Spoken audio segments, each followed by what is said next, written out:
Bueno, mis hermanos, vamos a leer en esta noche dos textos en los primeros dos capítulos del primer libro de la Biblia. El primero es Génesis 1:27 y el segundo es Génesis 2:7. Dice de la siguiente manera: y creó Dios al hombre, a su imagen, a imagen de Dios lo creó, varón y hembra los creó. Y 2:7. Entonces Jehová Dios formó al hombre del polvo de la tierra y sopló en su nariz aliento de vida, y fue el hombre un ser viviente. Amén. El tema dentro de este programa que he traído, la familia de hoy con los principios de ayer, la tercera parte que estamos entregando esta noche. El subtema es: ¿quién tiene la autoridad? Como que dice, aquí, ¿quién es el que manda? Y he leído estos dos textos porque hay tres cosas en las cuales debemos pensar. En la enseñanza anterior se dijo que a la pareja se le dio los mismos derechos de gobierno para que todo lo que había Dios creado, ellos lo administraran, los dos. No se dijo que el uno era mayor que el otro, sino que los dos administraran, procrearan y gobernaran, se enseñorearan de lo creado. Pero también dijimos que el hombre perdió esa autoridad o ese señorío. Hombre y mujer perdieron esa autoridad, ese señorío, porque ellos le entregaron esto al diablo. Se lo entregaron a Satanás. Entonces ellos pasaron de ser señores a esclavos. Esa es la situación. Entonces, después de la caída, tanto el hombre como la mujer comenzaron a buscar lo que se les había perdido. El hombre tomó la ventaja y se enseñoreó de la mujer. Esa ventaja está escrita en lo que vimos en el capítulo 3, que por causa de la desobediencia, Dios le dijo a la mujer que ella sufriría en gran manera al tener los partos, al dar luz a sus hijos, que su deseo sería para su marido y que él se enseñorearía de ella. Él se enseñoreará de ti. Entonces, la mujer fue sometida y se establece lo que se ha llamado esa línea patriarcal, donde la mujer ha tenido que pagar las consecuencias, las secuelas del pecado. Pero que con la venida de Cristo, el Señor Jesús da origen a una nueva creación. Y por eso he traído estos versículos, porque me llaman la atención. El 1 dice, el 26 dice: hagamos al hombre a nuestra imagen y semejanza. Y el 27 dice que Dios creó al hombre a su imagen y semejanza. Pero el capítulo 2 y el verso 7 no dice que creó, sino que formó. Y entre crear y formar hay una diferencia. Porque crear es traer a la existencia algo que no existe. Así de sencillo, así de simple. Entonces, Dios creó, es decir, trajo a la existencia algo que no existía. Si hablamos de la imagen, en ese momento, recordemos bien lo que la Escritura dice: Dios es espíritu. Y si Dios es espíritu, no tiene forma. Entonces, si fue hecho a la imagen, no era la estructura física la que estaba haciendo. Estaba trayendo a la existencia el ser, que más tarde habría de existir dentro de un cuerpo. Y por eso cuando llegamos al 2:7, encontramos que Dios formó. Formar es otra cosa, porque es tomar algo y darle una figura. Por eso dice, tomó Dios del polvo de la tierra, y del polvo de la tierra, es decir, ya la materia prima existía. Por eso no lo creó, sino que lo formó. Le dio forma, apariencia de un hombre, y luego lo que ya existía, sopló en él, depositó en él el espíritu de vida, y fue el hombre un alma viviente. Entonces, en esa parte de la creación y la formación no hay diferencia. El hombre fue hecho a la imagen de Dios y la mujer fue hecha a la imagen del hombre. Al hombre se le dio soplo de vida, a la mujer no. Porque el hombre salió de las manos de Dios, pero la mujer salió del costado del hombre. Es decir, fue tomada del varón. Por lo tanto, ya traía. Por eso Adán dijo: esta será llamada varona porque fue tomada del varón. Por lo tanto, dejará al hombre a su padre y a su madre, y los dos serán una sola carne, una unidad.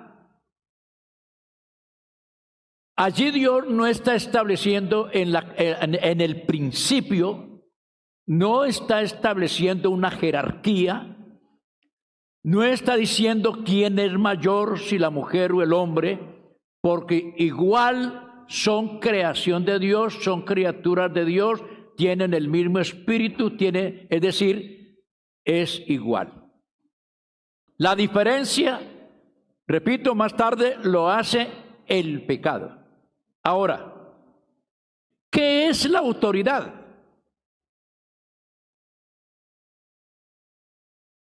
¿La autoridad es una mujer o es un hombre? No. La autoridad es una investidura que el ser humano recibe.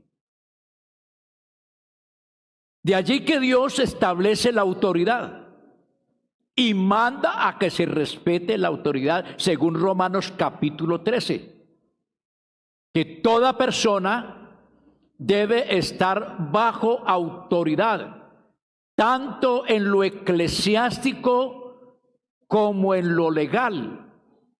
Toda persona debe someterse. Podemos mirarlo para que corroboremos estas palabras de las cuales estamos hablando en esta noche. Sométase toda persona. Aquí no está hablando de la iglesia, está hablando en términos generales. Sométase toda persona a las autoridades superiores. Entonces existen unos rangos. Recordemos que la Biblia habla de potestades, habla de principados y habla de gobernadores. Hay un gobierno, hay una jerarquía establecida dentro de esas esferas espirituales. De igual manera, en la creación, todo ha sido ordenado, planificado por Dios, y todas las cosas se rigen dentro de una ley. Y para que nosotros podamos vivir en sociedad como seres humanos, entonces Dios también somete todas las cosas bajo autoridad. Y por eso dice: sométase toda persona a la autoridad, a las autoridades superiores, porque no hay autoridad sino de parte de Dios, y las que hay por Dios han sido establecidas. De manera que quien resiste a la ley, a Dios resiste. Entonces, en la familia, porque aquí el tema central es qué pasa en la familia. Decíamos lo que la Biblia plantea en Corintios, 1 Corintios 11, cuando él habla acerca del orden que debe existir, y dice de la siguiente manera: pero quiero que sepáis, 11:3, pero quiero que sepáis que Cristo es la cabeza de todo varón, y el varón es la cabeza de la mujer, y Dios la cabeza de Cristo. Nos está hablando de autoridad. Dios como máxima autoridad. Dios manifestado en carne, o sea, Cristo sometido a la autoridad del papá. El obediente al papá. Y el varón está en el último lugar en ese orden de jerarquía, porque dice que Cristo es la cabeza del varón. También se definía que este asunto de cabeza, ¿qué es lo que hace la cabeza? La cabeza ejerce un gobierno en el cuerpo, pero no para esclavizarlo, sino que la cabeza ejerce una función que vela por todo el bienestar del cuerpo.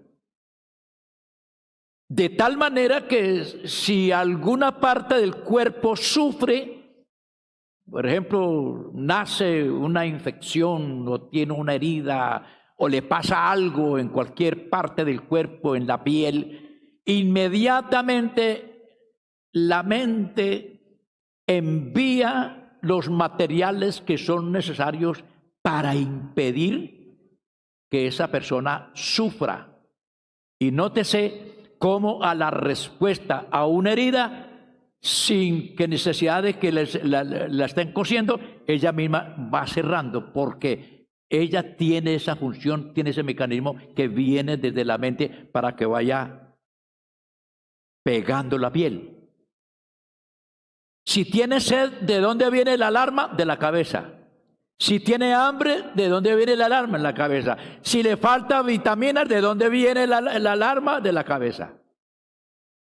Es decir, la cabeza vela por el bienestar del cuerpo. Y eso es precisamente lo que Dios nos quiere decir, porque la cabeza es la fuente. Y el cuerpo está conectado, y cuando la Biblia dice que Dios es cabeza de Cristo, es porque Él es la fuente. Aleluya al Señor. Y se transmite a través de Cristo, quien es cabeza del hombre. Entonces Cristo se convierte para nosotros en la fuente de vida. Cristo vela por la integridad de la iglesia que somos nosotros. Por eso el que se mete con la iglesia se mete en la grande, porque tiene que vérselas con el Señor Jesucristo. Entonces, Cristo hizo posible que el hombre recuperara su lugar no en el mundo natural, sino en el orden espiritual. Porque aquí, hermano, las cosas siguen igual. Aquí el ser humano sigue reclamando sus derechos. La mujer sigue reclamando sus derechos porque ella los perdió, ya perdió su autoridad. Con la caída, con el asunto del pecado, perdió su autoridad, y por eso ella está reclamando su lugar, porque ella también quiere gobernar. ella también quiere ser superior al hombre y el hombre quiere superar a la mujer. Entonces hay un conflicto y siempre lo existirá. Hay mujeres muy dóciles, pero hay otras que no lo son. Hay mujeres que son muy mansas y se dejan y Dios mío bendito. Pero hay otras que el hombre tiene que salir corriendo. Son muy bravas. Y como tienen la misma capacidad, hermano, para desarrollar fuerza, son inteligentes, son capaces, son más sacrificadas que cualquier otra persona. Bendito el nombre del Señor. Pero Dios es muy sabio y Él no quiere guerras de ninguna especie. Antes, al contrario, por eso Él establece la paz en el corazón. Cuando Él entra en nuestras vidas, Él establece la paz porque Él es el príncipe de la paz. Entonces la guerra se termina, la guerra se acaba. Porque Él derribó la pared intermedia que había de separación, aboliendo en su carne las enemistades. No hay enemistad. Así como en nuestro cuerpo funciona en armonía, en comunión y armonía. Y con eso el Señor nos está enseñando que siendo Él la cabeza, la función del cuerpo debe ser igual, que es la iglesia. Debe estar en comunión y en buena armonía. Entonces ahora nosotros no tenemos que pensar en asuntos de gobierno, en el orden material, sino más bien en el orden espiritual. Y vamos a mirar hasta dónde llega esto. En el Evangelio de San Juan, capítulo 20, versos 21 y 23, hace referencia sobre la importancia de recibir el Espíritu Santo. Lo dice así: entonces Jesús les dijo otra vez, paz a vosotros.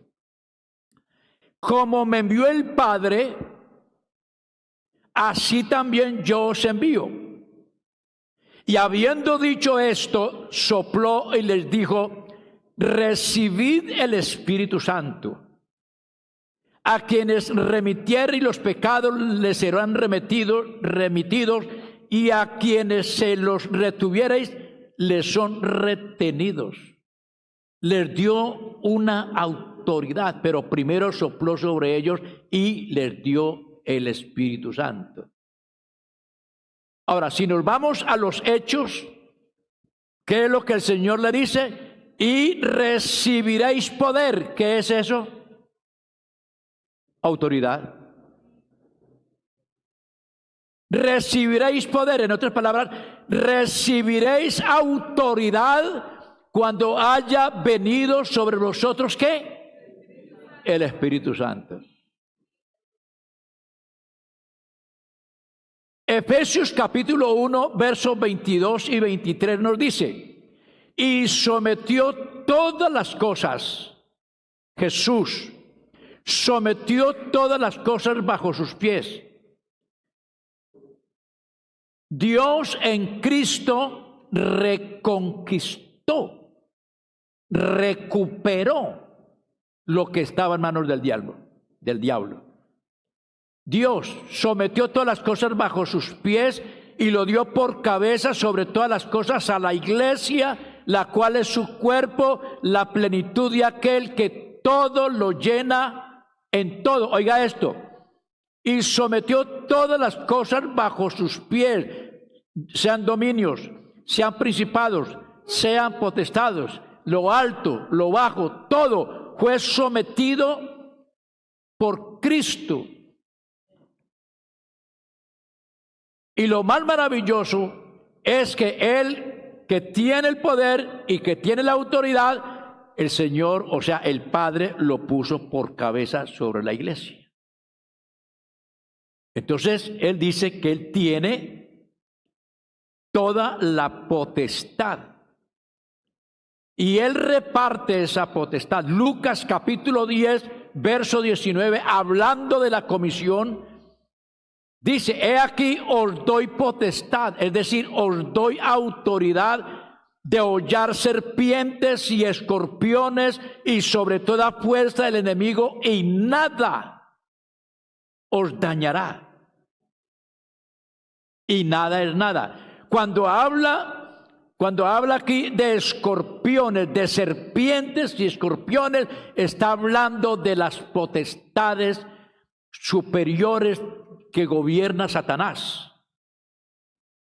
Esas legiones, esas autoridades del infierno, todos esos demonios. Hermanos, Jesús los dominó, los avergonzó y fueron puestos bajo sus pies. Ahora, si Cristo es la cabeza de la iglesia, ¿dónde quedan esos poderes infernales?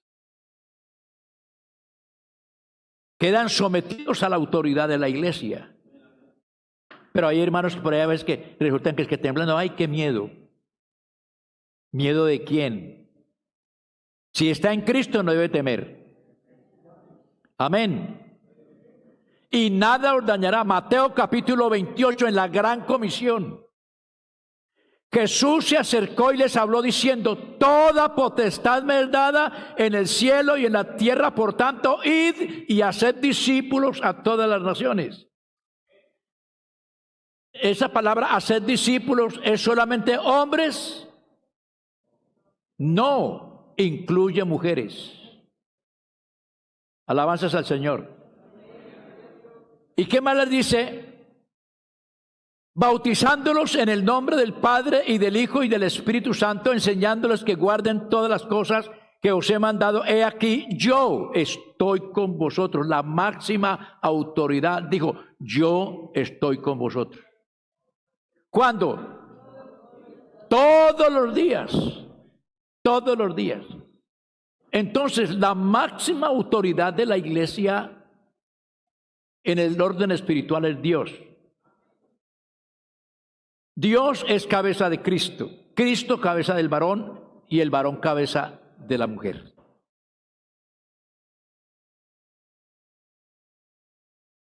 Es una forma en que se transmite lo que Dios tiene. Es una jerarquía espiritual de comunión para suplir las necesidades del ser humano, del cual Dios quiere ser partícipe. Recordemos que Dios, como creador, es el Padre. Y como Padre, Él es el sustentador y Él cuida de su creación. Y lo he dicho una vez y lo digo otra vez, el Salmo 104 nos habla cómo Dios cuida de su creación. No importa quién sea, desde el animal más pequeño hasta el ser humano más malo que haya sobre la faz de la tierra. Dios proporciona el oxígeno para todos, buenos o malos. Dios hace producir la tierra para todos, hace caer la lluvia para todos.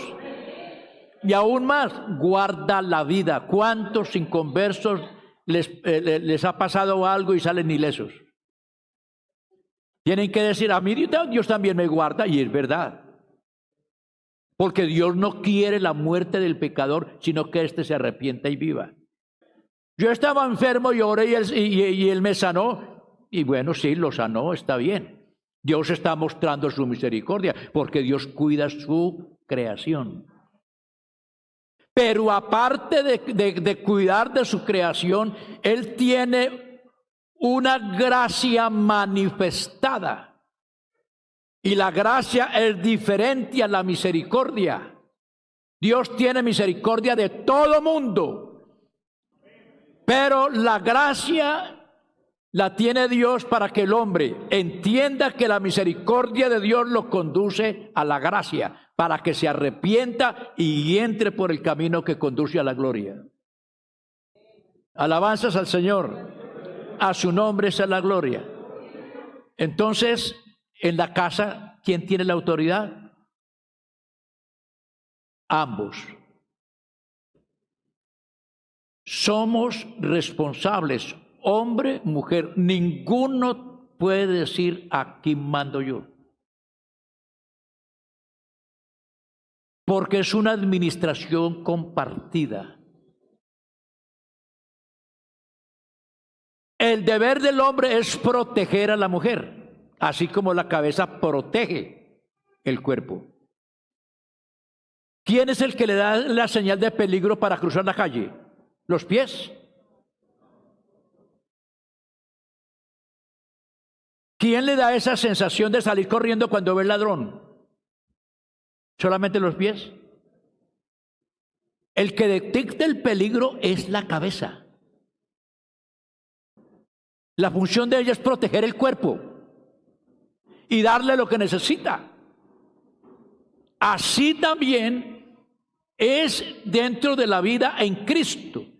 Por alguna razón el Señor cogió de todas partes y los metió en un solo cuerpo. Hizo una unidad. Somos uno en Cristo. Y Pablo dice claramente, no hay hembra ni hay varón, ni hay griego ni incircunciso, todos somos iguales. Igualitos, igualitos. La única diferencia es la parte física, pero el alma es la misma y Cristo pagó el precio por ella. Yo no creo que haya pagado más por un varón que por una mujer. Pagó el mismo valor, el mismo precio, su vida, su sangre, su sacrificio, lo pagó por todos. Porque para Dios no existe el asunto diferencia entre hombre o mujer. Para Él todas las almas son mías. El alma del Padre, el alma del Hijo es mía y el alma que peca, esa se muere.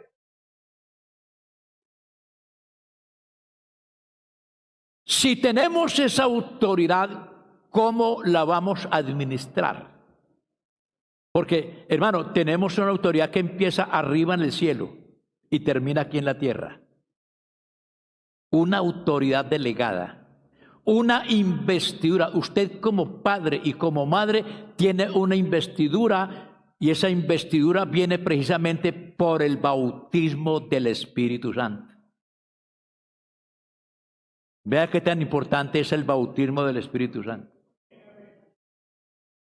Recibiréis poder, o sea, autoridad, y luego me seréis testigos.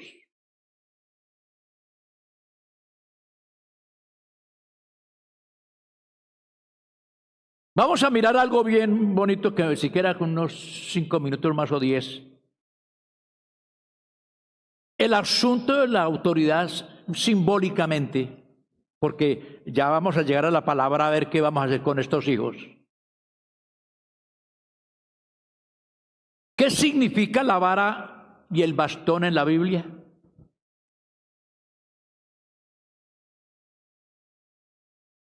En los proverbios se indica a menudo la vara para castigar al hijo díscolo y al insensato.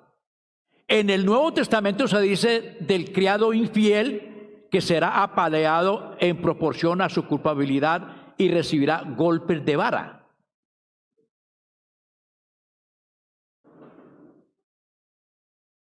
Por otra parte, en la Biblia, una vara es un palo largo y delgado o un ramo delgado, largo, limpio de hojas y liso. A menudo se usa la vara como símbolo de autoridad. Por ejemplo, la vara que lleva el alcalde o el bastón que lleva el teniente.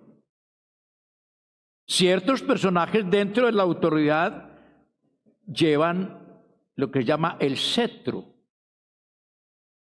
El cetro lo tienen los reyes. Moisés tenía una vara y esa vara era señal de autoridad y esa vara se le llamó la vara de Dios. Y con esa vara hacía milagros, pero también aplicaba juicio. Dale un golpe a la tierra y va a producir piojos. Toca con la vara las aguas y se convertirán en sangre, pero también trajo justicia. Alabado sea el nombre del Señor. En Proverbios capítulo 23, verso 13 al 14 dice: no rehúses corregir al muchacho, porque si lo castigas con vara, no morirá. Lo castigarás con vara y librarás su alma de la muerte. Librarás su alma de la muerte. Es decir, lo libra de la condenación. Instruye al niño en su camino, que aun cuando él fuere viejo, no se apartará de él. El asunto es, hay que hacerlo exactamente como dice el texto. Hay que coger una vara y realmente darle unos garrotazos al muchacho. De hecho, no. Pero lo que sí está diciendo es que los padres deben ejercer la autoridad. Es decir, padre que no tenga la vara no tiene nada. Y los muchachos hacen lo que quieren. Si papá y mamá no tienen la vara, es decir, la autoridad que Dios dice, hermano, los muchachos se les salen de la mano. Hacen lo que quieren, viven como quieren. Al último, los que dan la autoridad, los que mandan allá, son los muchachos. Y ese es el problema de hoy. El mundo no tiene eso, no tiene esa autoridad. Y por eso tiene que emplear la violencia. Pero hermano, nosotros tenemos una autoridad. Y esa autoridad es para ejercerla. Aquí es donde vamos a ver cómo es la clave. Abuelo de pájaro, porque esto hay que repetirlo. Efesios capítulo 6. En este pasaje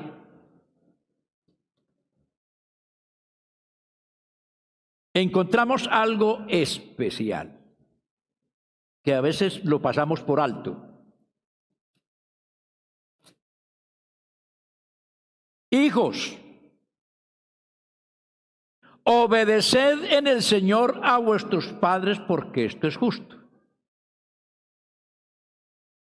Honra a tu padre y a tu madre, que es el primer mandamiento con promesa, para que te vaya bien y seas de larga vida sobre la tierra.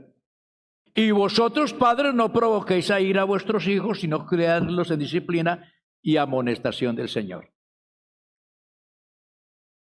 Vamos a parafrasear este pasaje. Primero, hijos, obedeced.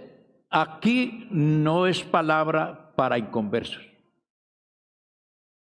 palabra para creyentes, porque dice: obedeced en el Señor.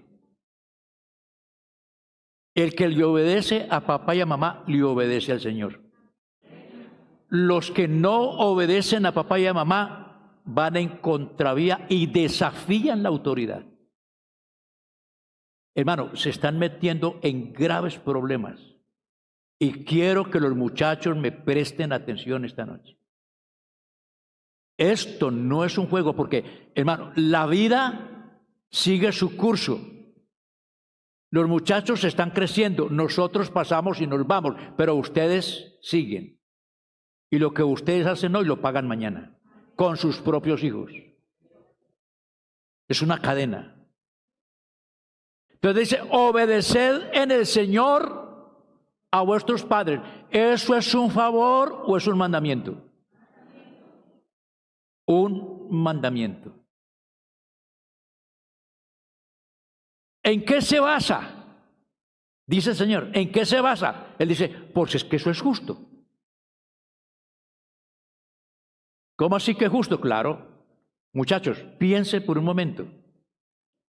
9 meses cargándolos en el estómago. No la deja dormir. la pone con un malestar terrible que a veces ni puede comer ni puede oler nada porque ya está que se muere. Y tiene que soportarlo allí pateando todo ese tiempo desde que tiene vida. El dolor que causa la traída de un hijo. Muchachos, por favor, hermanos, nuestras mamás tuvieron ese sufrimiento para traernos aquí a la tierra. Y por eso, nótese que el Señor dice, es que esto es justo. Porque ellas tuvieron que sufrir. Y aparte de eso, tuvieron que estarle limpiando la cola por mucho rato.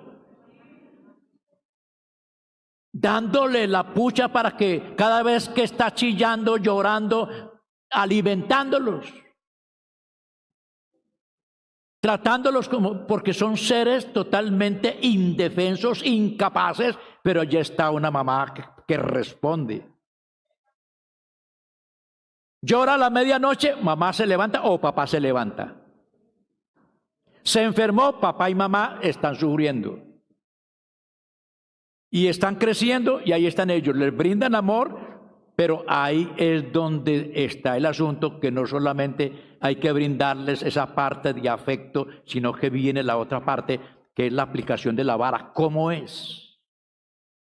Entonces dice el Señor, porque esto es justo. Todo lo que ellos han sufrido y vienen sufriendo. Hasta ver los profesionales, quiénes son los que tienen que trabajar para que ustedes coman, para que ustedes vistan, para darles los zapatos que quieren, para darles la recreación que quieren. No es papá y mamá. Entonces, ¿por qué son tan atrevidos y groseros? Respeten a papá y a mamá y sométanse a la autoridad. Y no importa que tenga la barba en pecho, mamá es mamá y papá es papá.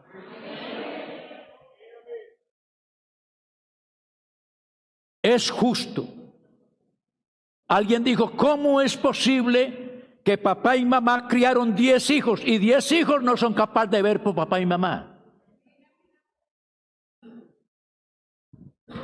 Increíble. Entonces hay que aplicar la justicia. Pero hay algo más. Honra a tu padre y a tu madre. Dígame, ¿cómo definimos esto de honrar a papá y a mamá? Respetarlos y qué más. ¿Qué pasa con el muchacho cuando allá en el colegio pone berrinche, pelea con el uno, pelea con el otro, es vulgar en unas cosas, vulgar en el otro, es decir, no se lo aguantan, ya lo van a correr? ¿Qué está haciendo? Está deshonrando a papá y a mamá. Los está poniendo por el suelo.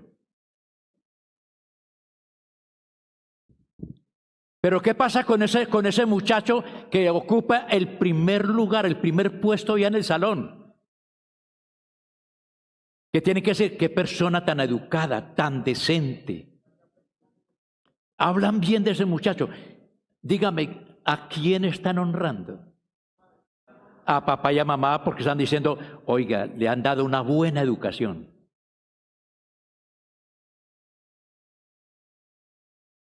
Y lo más maravilloso es que el Señor dice que estas palabras tienen una promesa. Dice, porque es el primer mandamiento con promesa. Amén. Tiene mandamiento. ¿Y cuál es esa promesa? Para que te vaya bien y seas de larga vida sobre la tierra. Así que si se quiere morir temprano, sea desobediente e ingrato con sus papás.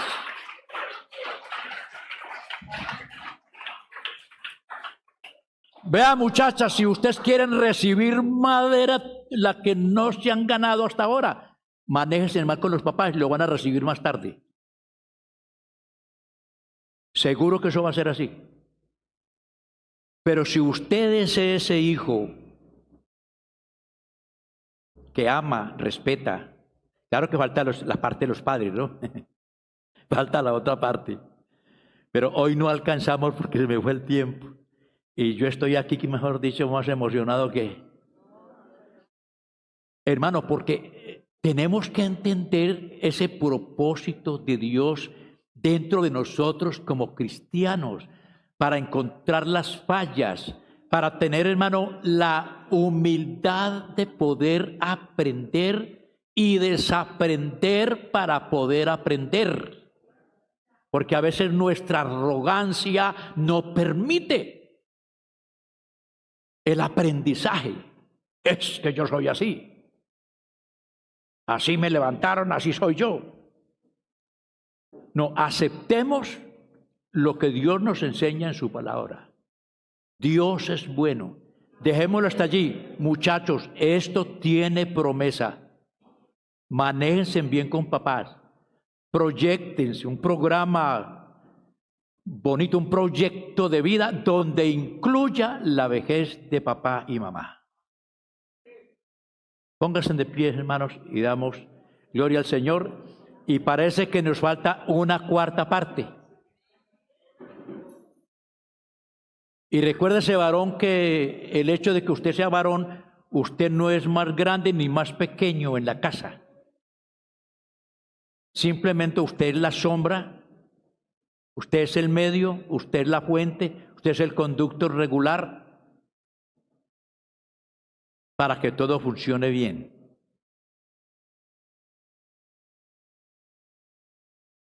Amado Señor, te damos gracias